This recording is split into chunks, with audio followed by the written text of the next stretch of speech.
nós lermos, dá uma olhadinha para esse homem de Deus, essa mulher de Deus que está aí do seu lado, e pergunte assim para esta pessoa: como está o seu coração?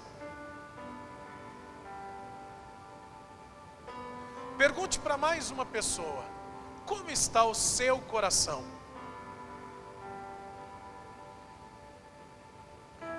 Evangelho de Mateus, capítulo de número 5. Nós vamos ler a partir do verso 1, só para nós relembrarmos os sermões que nós já acompanhamos até aqui. Está escrito assim: Jesus, vendo a multidão, subiu a um monte e, assentando-se, aproximaram-se dele os seus discípulos.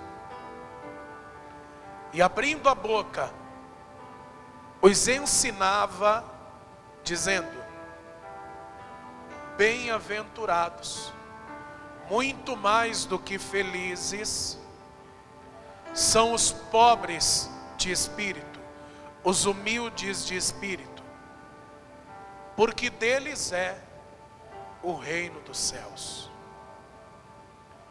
Muito mais do que felizes, bem-aventurados, os que choram, os que se arrependem, porque eles serão consolados. Bem-aventurados os mansos, porque eles herdarão a terra. Verso 6. Muito mais do que felizes são os que têm fome e sede de justiça, porque eles serão saciados ou fartos.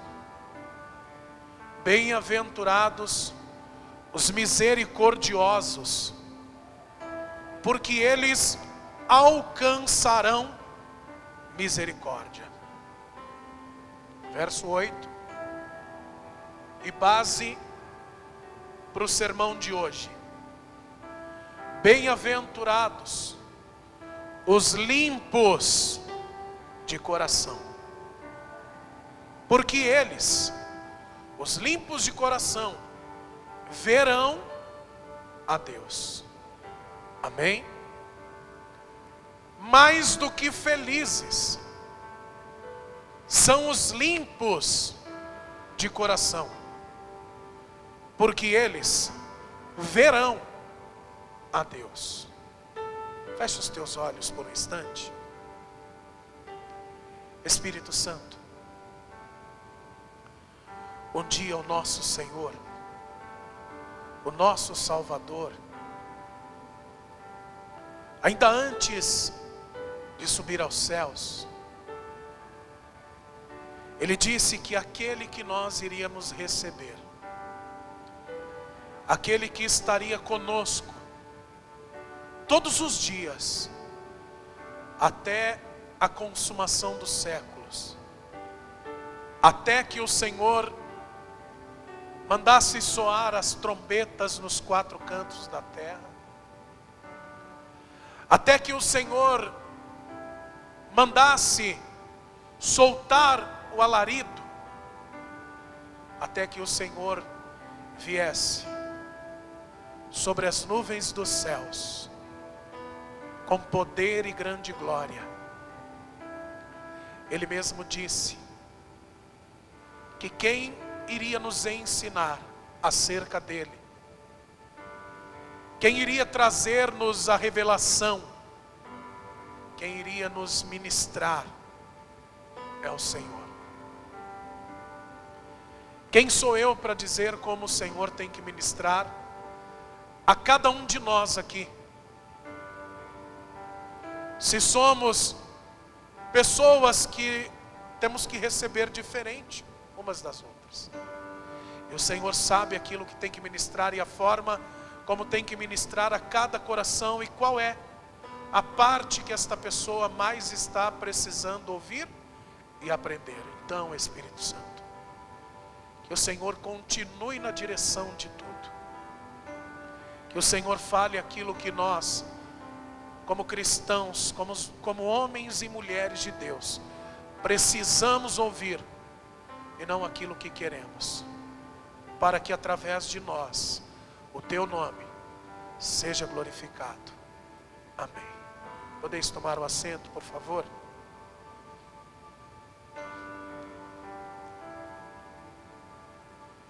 Existe um provérbio que eu gosto muito, e eu procuro estar lendo esse provérbio sempre que me lembre posso. E o provérbio é o provérbio de número 4 e o verso de número 23, que diz assim: sobretudo, acima de tudo, o que deve ser guardado, guarde o coração. E na sabedoria que Salomão recebeu de Deus, porque o livro de Provérbio é um livro de sabedoria, é a graça de Deus se manifestando em sabedoria para o ser humano. Ele diz: porque é do coração que procedem as saídas da vida. Então, Salomão recebe de Deus a sabedoria sobre tudo que se deve guardar. Guarde o coração, porque dele procedem as saídas da vida. É isso que nós temos que fazer. Só que aqui, guardar o coração, Salomão está falando em um duplo sentido. Nós temos um coração físico, mas como eu já tenho ensinado também, e já deve ser sabido de todos, que nós temos um corpo espiritual. E nós, na conjectura que tivemos fazendo, eu até falei na semana passada, terça-feira da semana passada, que a palavra misericórdia, ela vem da raiz hebraica lerachem, que quer dizer compaixão. E dessa palavra lerachem, ela tem uma emanação, vamos dizer assim, emana uma palavra chamada rachem, que quer dizer pena, e que quer dizer também ser amado. E vem mais uma palavrinha emanando dessas, que quer dizer rechem, e rechem quer dizer útero. Não é por acaso que Deus ministra isso ao nosso coração.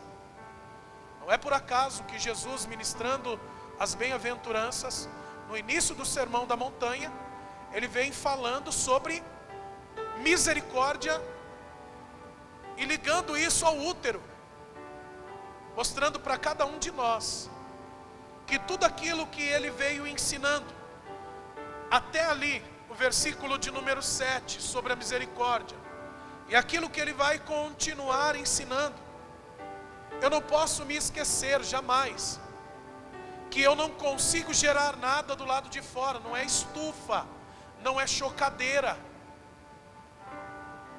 Aquilo que eu preciso gerar, eu não consigo gerar dentro de uma estufa, dentro de uma chocadeira, debaixo de artifícios superficiais. Aquilo que eu tenho que gerar tem que ser espiritual. Aquilo que eu tenho que gerar tem que ser dentro de mim, para que eu possa, no momento oportuno, e pode acreditar comigo, em mim, de cada um desses versos, cada uma dessas bem-aventuranças, elas não precisam se manifestar daqui 9 meses. Você não precisa guardar essa palavra dizendo que ela tem que ser gerada por 9 meses, que é o tempo de uma vida. Você já pode deixá-la nascer no mesmo instante que você recebe ela. Para que você vai deixar para ser humilde daqui 9 meses, sendo que você recebeu a palavra de Deus, a semente, que é a semente que gera na mesma hora, que dá fruto na mesma hora. Existem palavras que nós vamos ouvir e que, claro, tem o tempo de Deus para que elas possam dar frutos, nascer. Mas aquilo que nós temos aprendido dentro da palavra nessas últimas semanas não é para ser gerado por 9 meses e só nascer então depois de 9 meses. Nós temos que deixar nascer na mesma hora. Humildade, você já pode ser humilde agora. Você já pode se arrepender das suas falhas, dos seus pecados, dos seus erros agora. Não precisa esperar para daqui 9 meses. Eu quero lembrar que quando eu digo para você que você pode deixar nascer na mesma hora, quando você não deixa nascer, aquilo morre dentro de você. Pode ser que a oportunidade de você ser humilde, a oportunidade de você se arrepender, a oportunidade de você ser manso, a oportunidade de você ter sede de justiça, a oportunidade de você ter fome dela, é agora. E que se você não deixá-la nascer, ela pode morrer dentro de você. E o fruto que ela poderia produzir na sua vida, ela não vai produzir mais. Por quê? Porque morreu.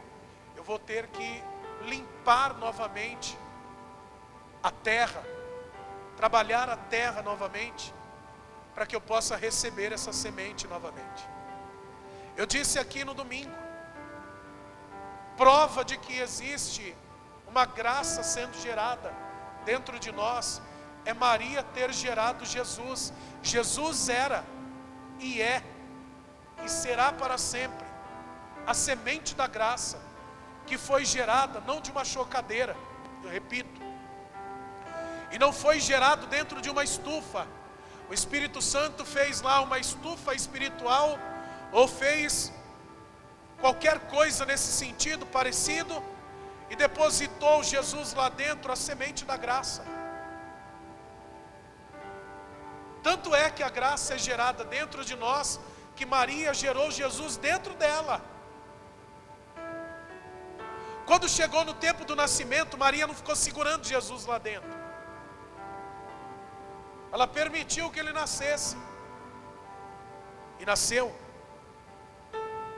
Para fazer, sabe o quê? Dá uma olhadinha do seu lado. Para manifestar essa graça que está na vida dessa pessoa que está do seu lado.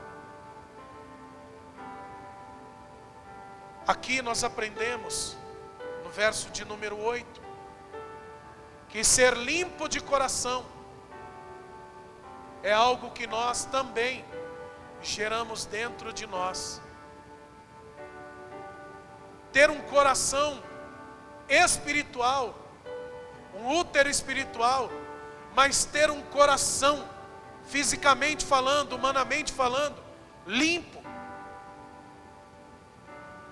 O coração é um músculo, aproximadamente do tamanho da nossa mão direita.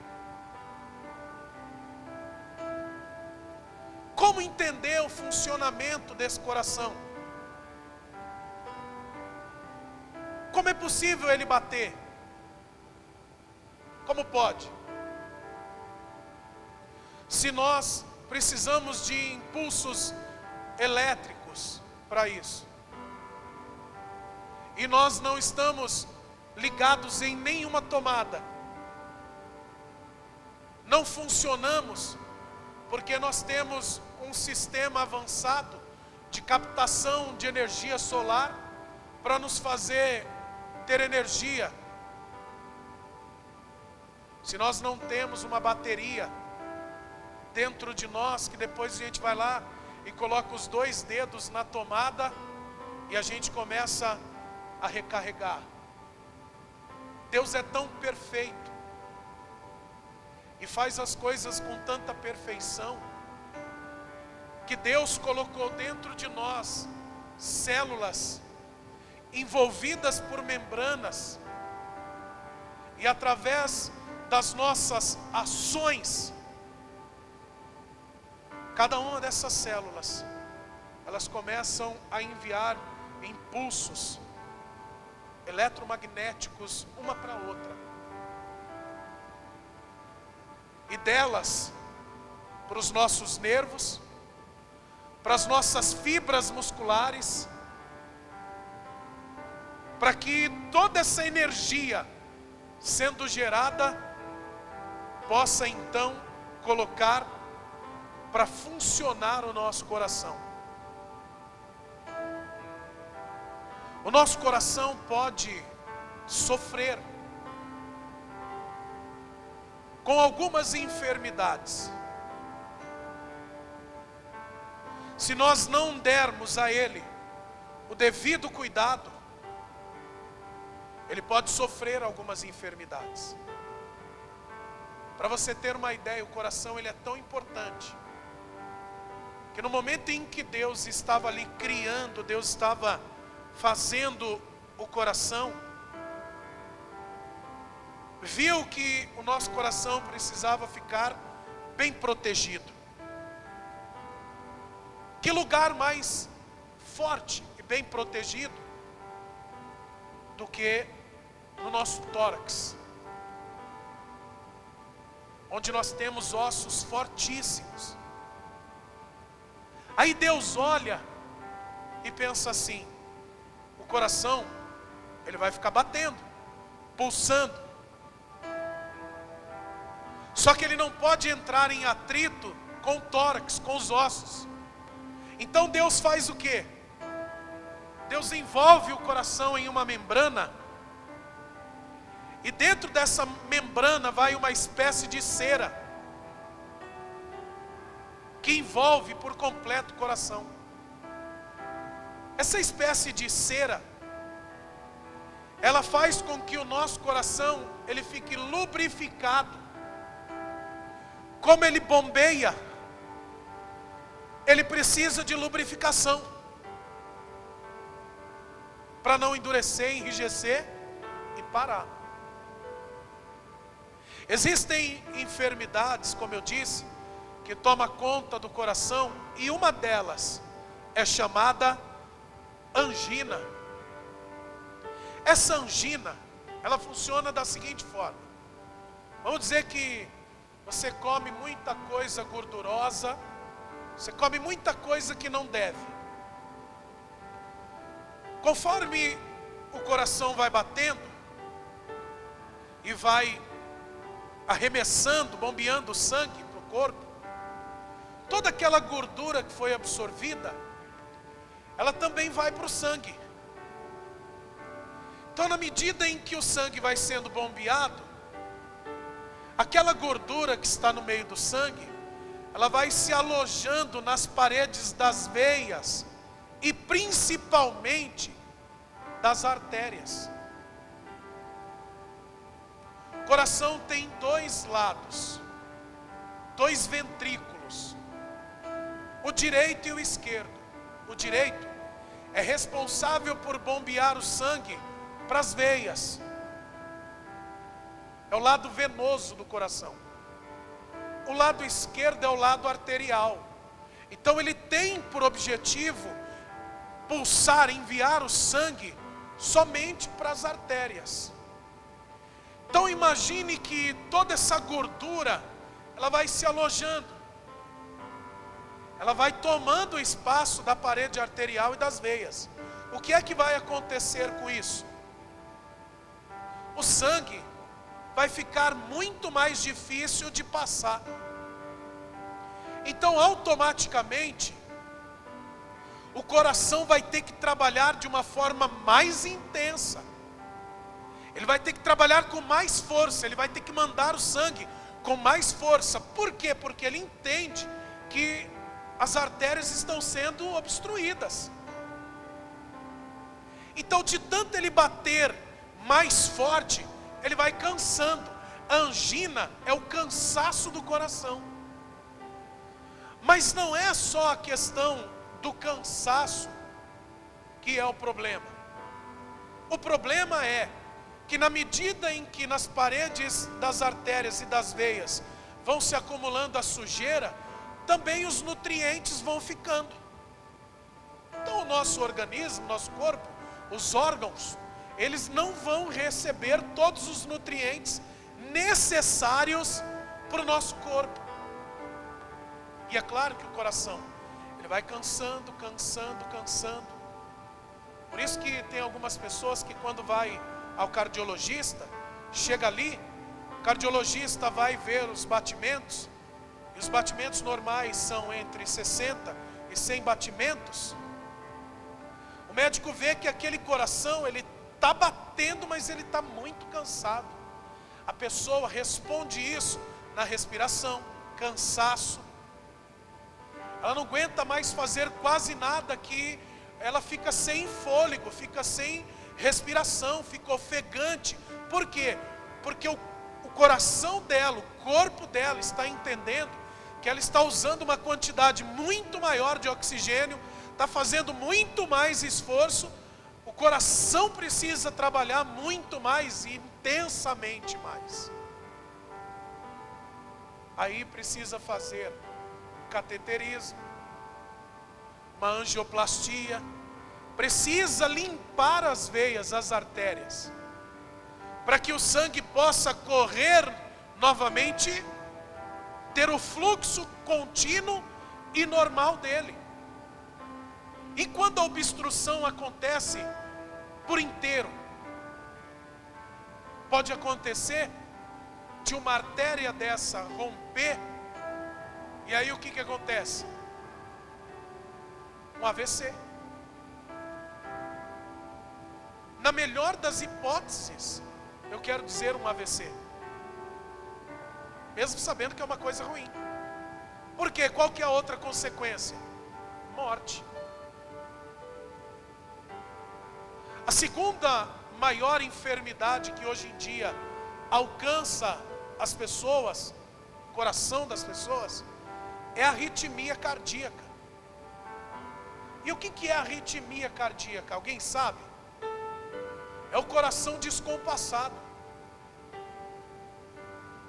Quem nunca sentiu isso?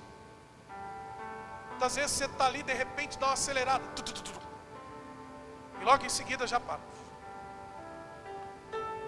Uma coisa ruim, parece que dá, né, uma coisa por dentro, o coração parece que aperta. É uma sensação estranha, não sei descrever a sensação, mas isso acontece. Falta de compasso, descontrolado, coração descontrolado, pode acontecer o quê? A pessoa pode morrer. No momento desse, que o coração dispara, daquele pico lá em cima, pode dar um infarto, arritmia cardíaca. Terceira coisa que acontece muito no coração hoje em dia, uma doença chamada endocardite. Endocardite é uma ferida, é uma infecção no coração, na parte interna dele. Então imagine que é difícil da pessoa saber que tem algo assim. Só quando ela procura estar cuidando, quando ela está constantemente fazendo um exame do coração, alguma coisa assim, que pode ser identificado esse ferimento, essa ferida, essa infecção que está do lado de dentro do coração. E essa infecção, ela pode tomar conta do coração a ponto de já não dar mais o que fazer e esperar o óbito, vamos dizer assim. Na melhor das hipóteses é descobrir, tomar antibióticos fortíssimos para tentar reverter a infecção, ou então até mesmo um transplante de coração. Aí eu olhando aqui para você, ministrando tudo isso, e vejo nos teus olhos a pergunta: será que hoje é o dia de nós aprendermos sobre cardiologia? Aonde o pastor quer chegar citando essas coisas? Daqui a pouquinho você vai entender. Uma outra coisa que atinge muito o coração de pessoas hoje é uma doença chamada pericardite.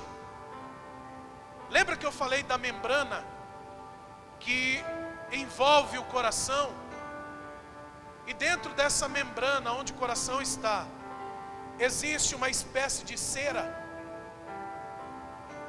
Essa espécie de cera, ela começa a secar. O organismo para de produzir, essa membrana para de produzir essa cera, seca essa cera, seca a membrana e seca o coração também, deixa de lubrificar o coração. Essa pericardite é chamada na cardiologia de endurecimento do músculo. O coração endurece. Endureceu, parou.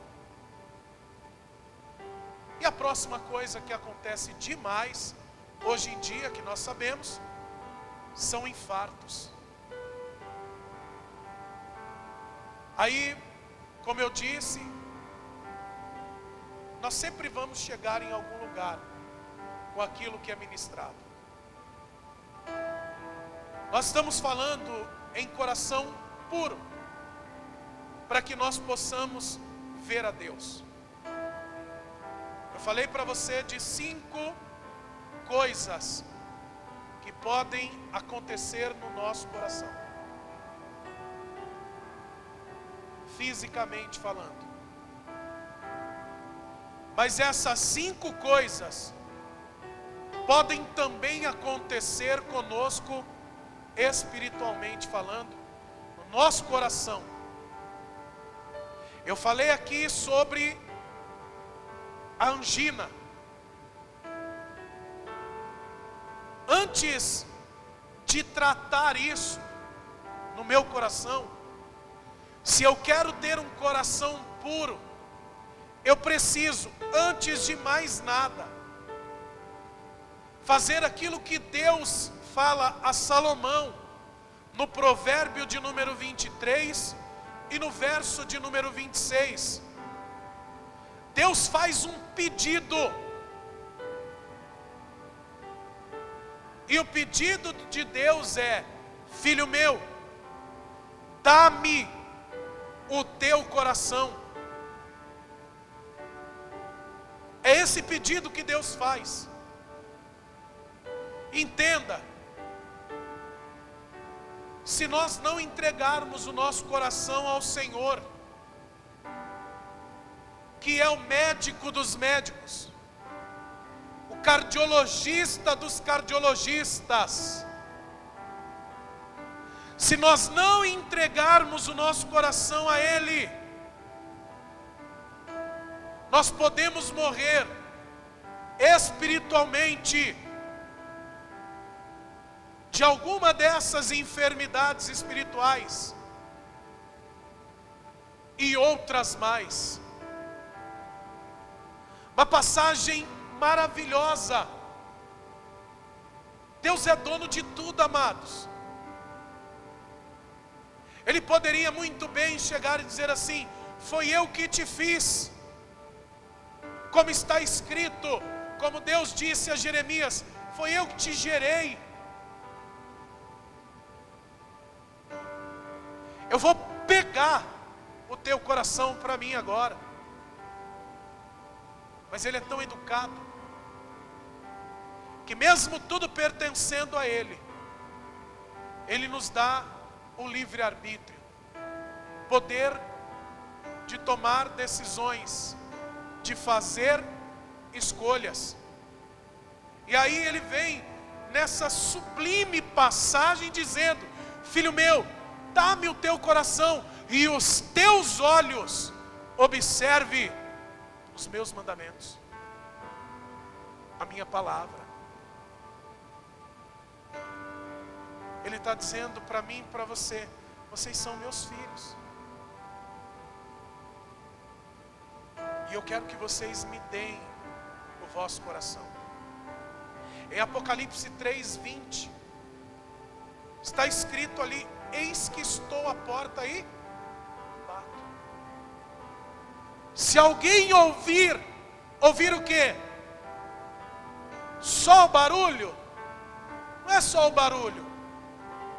Eu preciso perguntar, quem é? Quando a pessoa vai bater na porta da sua casa, você já vai abrindo? Se faz isso, está errado. Bateu? Quem é? Se for uma pessoa indesejada, você não vai atender, vai. Se for um ladrão, você atende? Lógico que não.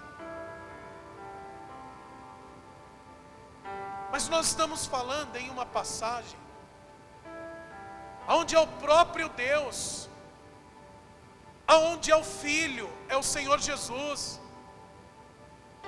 junto com eles o Espírito Santo. Eis que estou à porta e bato. Se alguém ouvir a minha voz e abrir,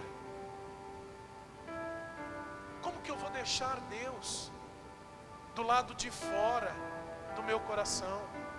Amados, a pessoa só não entrega o coração a Jesus, só não entrega o coração ao Pai, só não entrega o coração ao Espírito Santo, se a pessoa estiver na intenção de continuar fazendo coisas erradas. Eu vou te dar um exemplo por cima, outro dia eu vou me ater nisso.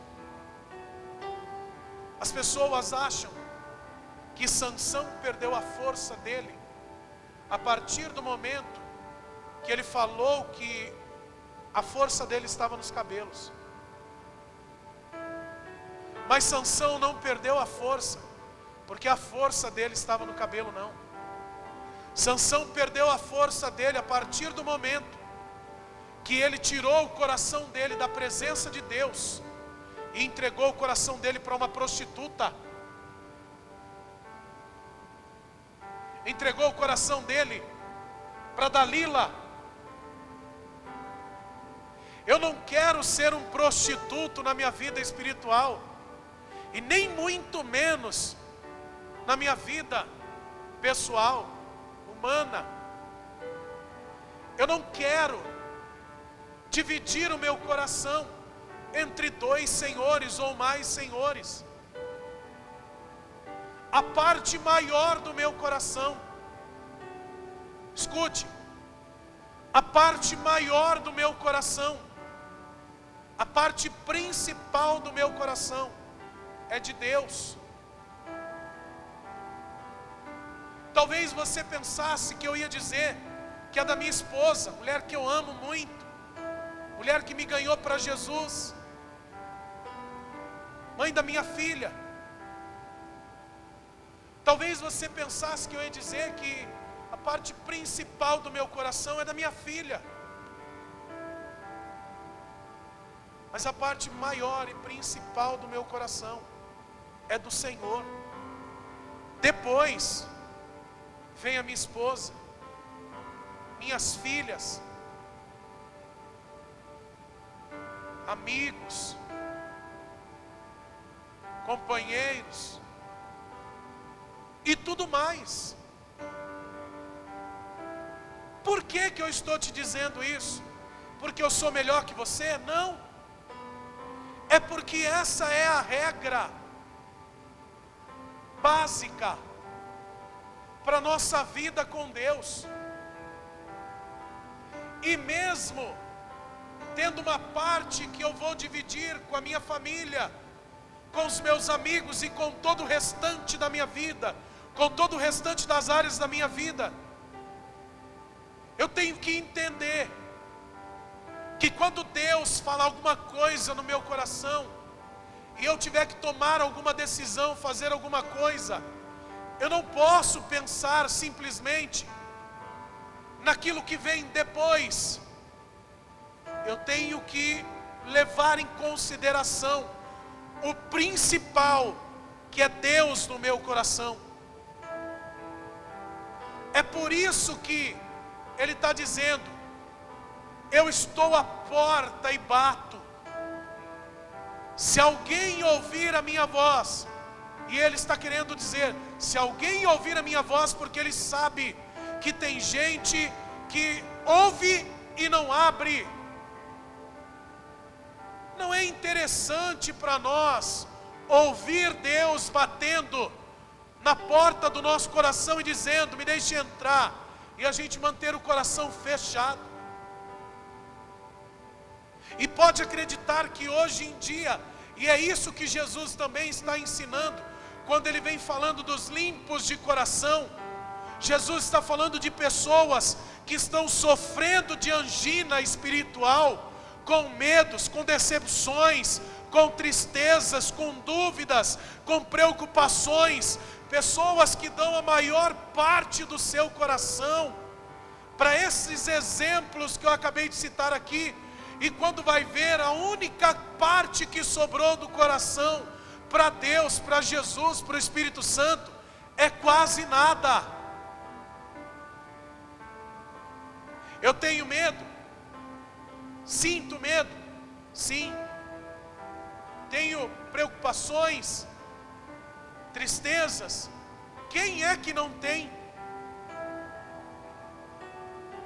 Só que eu não posso permitir que essas coisas se acumulem nas minhas artérias espirituais, no meu coração, impedindo de ter vida. E melhor do que ter simplesmente vida é ter vida com Deus. A maior parte do meu coração tem que ser ocupada pelo Senhor, e a mínima parte do meu coração ocupada por medos, por decepções, tristezas. Amados,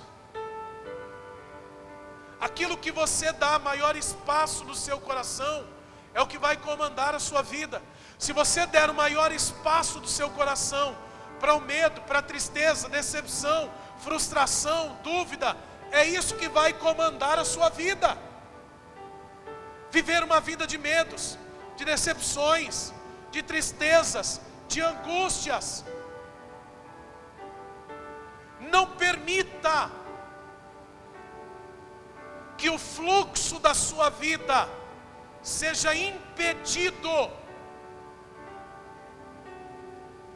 O Senhor Jesus, Ele ministrou algo, dizendo que Ele veio para que tenhamos vida e vida com abundância. Como que eu vou ter vida com abundância se Deus não é o centro das minhas atenções? Não é o que eu tenho de principal, vamos dizer assim.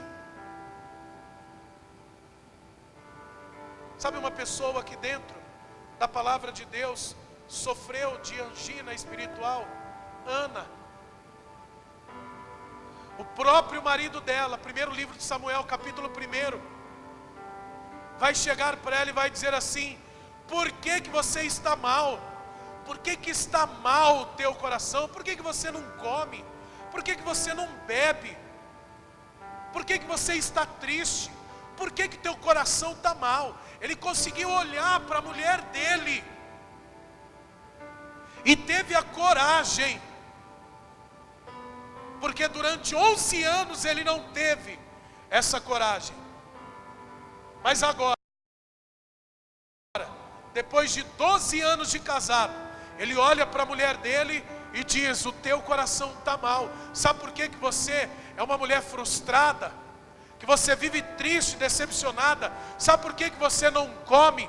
Sabe por que que você não bebe mais? Sabe por que que você não é uma mulher feliz? Porque o teu coração está mal. Ela veio absorvendo tudo aquilo que não prestava, que Penina lançava, ela guardava. O coração é o centro das nossas emoções. Aproveite esse momento, dê uma olhadinha aí do seu lado e pergunte assim: como está o seu coração?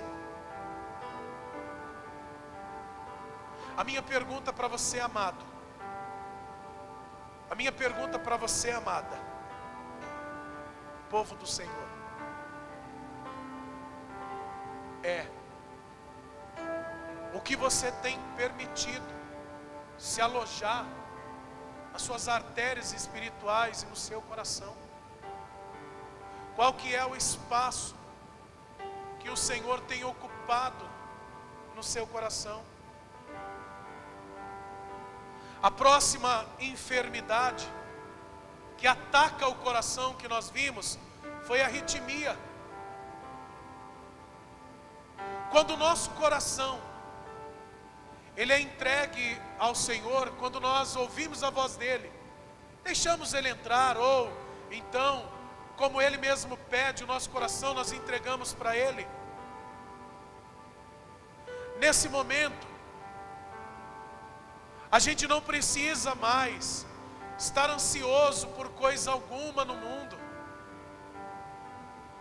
A pessoa que sofre de arritmia espiritual é aquele tipo de pessoa que trabalha feito um louco, trabalha feito uma louca. Uma pessoa que não vê cansaço nos olhos. Salomão, ensinando isso, disse: isso é vaidade. É necessário trabalhar, ganhar o pão de cada dia, adquirir bens, adquirir casa, móveis melhores, eletrodomésticos, eletrônicos melhores, roupa melhor. Mas com a mesma sede, vou dizer assim, com a mesma loucura de trabalhar para adquirir bens, no mínimo, eu tenho que buscar ao Senhor dessa maneira também. Tem pessoas que é uma loucura para trabalhar, não para nada, gasta muita energia com muitas coisas. Quando chega na presença de Deus, não tem energia nenhuma mais. Gastou com aquilo que vai ficar por aqui, com as coisas que importam, sim, mas pouco importam. E aí quando vai buscar ao Senhor, não tem o mesmo afim, não tem o mesmo fervor. Queridos, de que vale o homem ganhar o mundo inteiro e no final perder a sua alma? O Evangelho, amados, não é mar de rosas, não. O Evangelho é um confronto direto comigo e com você. Se o Evangelho não te confrontar, ele não é Evangelho. O Evangelho mostra a grandeza do amor de Deus pela minha vida, pela sua vida, o sacrifício tremendo que Jesus fez, que ninguém é capaz de fazer e não haverá outro.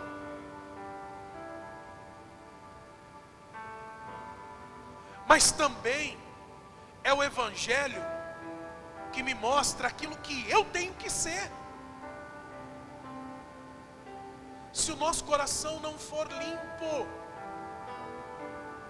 nós jamais vamos ver Deus. Vai ter coisas que vão acontecer humanamente falando, que a pessoa vai até pensar que é Deus. Estou vendo Deus naquilo ali, e não tem Deus ali. Foque a sua vida, o seu coração, entregue ele ao Senhor, não permita que nada venha roubar o lugar dele.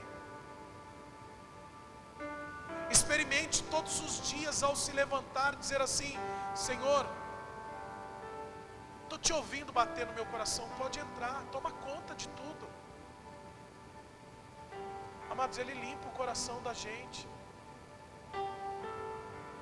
Um dia me perguntaram se aquilo que fizeram contra mim, tentaram me derrubar, me destruir de uma vez por todas, matar minha fé.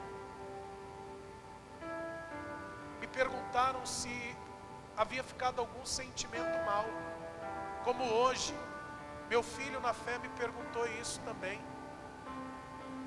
e eu disse: eu achava que iria ficar, mas não teve nenhum só momento que houve qualquer sentimento mal no meu coração. E isso só é possível, amados, se Deus nosso coração. A pessoa pode fazer o que quiser contra você, pode acabar com você, pode envergonhar você, pode tirar tudo que você tem de mais importante. Você não vai ter raiva, você não vai ter qualquer sentimento contrário. Por quê? Porque o seu coração pertence a Deus. O Senhor diz: toda vez que você ouvir a minha voz, a minha palavra, não endureçais o vosso coração. Nós precisamos tanto, queridos, tanto de Deus, nós precisamos tanto do Senhor Jesus, nós precisamos tanto do Espírito Santo. O único que tem o controle do nosso coração, ou melhor dizendo, pode ter, se assim nós quisermos, é o Senhor. Eu e você, nós nem conhecemos o nosso próprio coração. Deus vai falar através do profeta Jeremias, dizendo que o coração do homem é enganoso. Quem o conhecerá? Jeremias vem ensinando logo em seguida, inspirado pelo Espírito de Deus, pelo próprio Deus. Só aquele que esquadrinha as intenções e as reações do coração pode comandá-lo. Só aquele que o fez. Eu não fiz o meu coração, você também não.